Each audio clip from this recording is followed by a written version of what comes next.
All right, I'm climbing up the hill at the end of one of the runways at Wilsonville. Actually, we're on the north end of the runway, and I'm going to do a turn up here. I like to use every inch of the runway when I have an opportunity, and as the camera turns down, you'll have a chance to look down the runway with me and see some of the houses out here. Beautiful place, gorgeous day, 90-something degrees. The airplane looks good, the voltage is good, oil pressure is good, oil temperature is good. I've got the carburetor heat off. The aircraft is trimmed for takeoff. I'm going to leave the right doors open again. And boy, this is the way flying ought to be, folks. Everybody ready? Okay. Power's coming forward. I'll push the stick forward. There we go. Stick coming forward. Okay, right now we're passing through about 40 miles an hour. Still up on the main wheels, coming off the ground. We are off.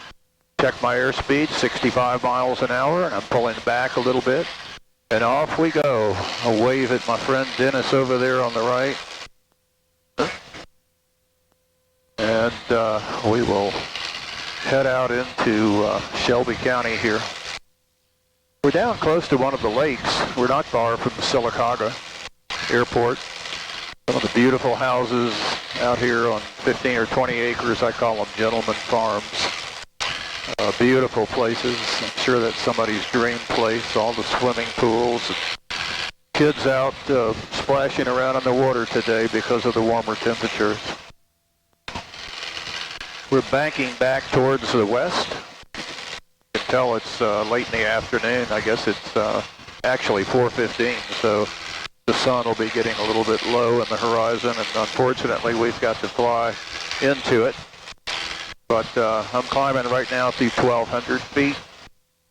Probably going to level off here at about 1,300 and just let the aircraft ease its way on up to about 1,800 feet as we fly back to fly back to Shelby County.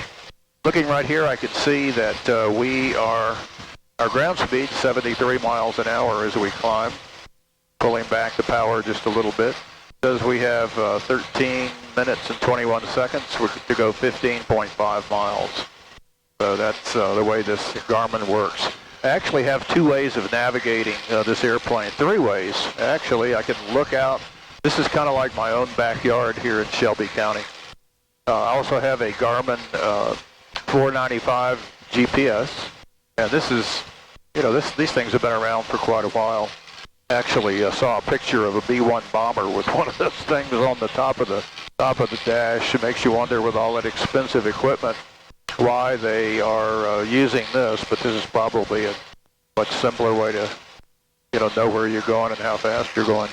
Over here on the right, if you can see over this far, is my iPhone, and I have it set on my ADS-B. That gives me weather. Also gives me direction, when I'm going someplace. And all the other information that I need. Tells me about other aircraft as well, anybody that's close to me that I need to look out for.